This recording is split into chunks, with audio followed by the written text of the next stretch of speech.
어떤 국민적 인식의 변화, 그 인식의 변화가 언론의 어떤 프레임에 의한 것이든 아니든 간에 예. 어찌됐든 현상적으로 국민의 인식과 시각이 많이 변하고 있는데 그것에 대해서 기민하게 대응하지 못한 점이 가장 큰 패착이라는 점이 있고요. 예. 두 번째는 지금 말씀하신 것처럼 민주당이 좀 센 예를 들어서 3+1 복지를 비롯한 이러한 어떤 센 정책들을 국민들한테 각인시키는데 좀 부족했던 점이 아닌가 이렇게 생각을 합니다. 아울러서요. 네. 제가 한 가지 더 덧붙이고 싶은 것은 여기 이제 제가 여론조사를 이제 말씀드렸지만 선거 일주일 전에 이미 여론조사에서는 새누리당과 민주당의 그 정당 지지도 격차율이 10% 이상이 나 있는 상태였어요. 그런데 그 이후에도 계속 친여 보수 언론과 방송사는 민주당이 거대 여당이 될 가능성이 높다는 걸 계속 또 보도를 했어요. 그래서 결과적으로 어떻게 됐냐면 보수층들은 그 가마솥에 누룽지 긁는데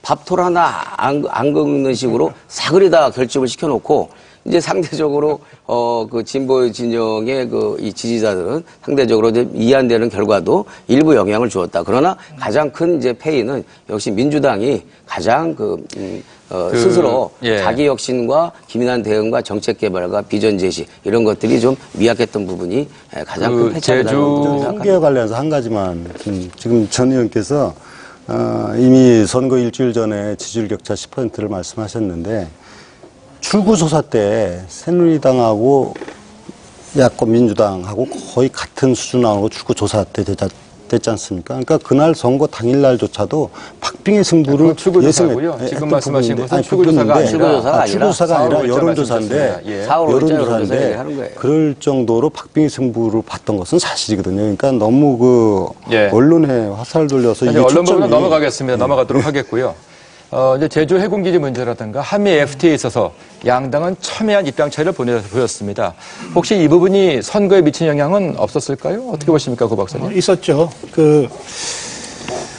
그러니까 이게 참 야권의 고민인데요. 그러니까 야권은 이제 민주통합당과 통합진보당이 함께 해야 새누리당에 맞설 수 있다고 생각하지 않겠어요?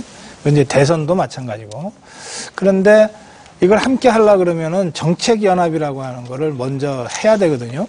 그러니까 정책은 다 다른데 선거를 위해서 오로지 이기기 위해서 손을 잡았다 그러면 야합이라고 바로 공격을 받기 때문에 또 보수 언론이 늘 그걸 야합이라고 공격을 하거든요. 그러니까 그 공격의 이 방어를 하기 위해서라도 먼저 정책연합이라고 하는 거를 우리는 합니다라고 이제 발표를 하게 돼 있어요. 이번에도 그랬어요. 그런데 정책연합을 하는 순간 이게 목소리 큰 쪽으로 조금이라도 끌려가게 돼 있습니다. 예컨대 FTA도 원래 민주통합당은 재협상론이었잖아요. 그렇죠. 통합진보당은 폐지론입니다. 근데 아무리 생각해도 폐지 그러면 화끈해 보이잖아요. 그리고 둘 갖고 다 설명하려고 그러면 복잡하단 말이에요. 그렇죠.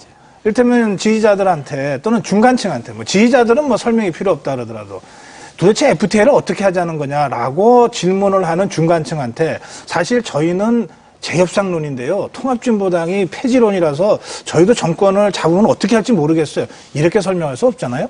그러니까 그런 어려운 점이 있어요. 그래서 정권 심판론에는 사실 정책적 내용이 다 들어가 있는 겁니다. 정권을 심판하자 그럴 때는 MB 정권을 심판하자는 거고 그것은 MB노믹스가 잘못됐으니까 그거 폐기하고 새로운 정책 노선을 가져가자고 주장하는 거잖아요.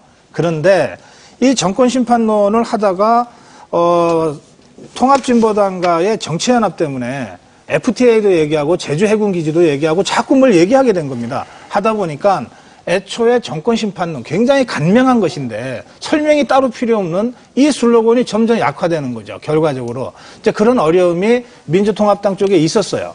그러니까 문제는 그럼 그런 어려움이 있었으니까 이해해달라 이게 안 되잖아요. 그렇죠. 그런 어려움에도 불구하고 그것을 이끌어가는 리더십의 문제가 중요했다라고 제가 지적하는 겁니다. 네. 그러니까 제가 상징적으로 새누리당에는 박근혜가 있었고 야권에는 박근혜가 없었다고 제가 상징적으로 표현하는 거지만 그것의 핵심은 리더십에 대한 문제를 제기하는 것이다. 이렇게 이해해 주시면 좋겠고요.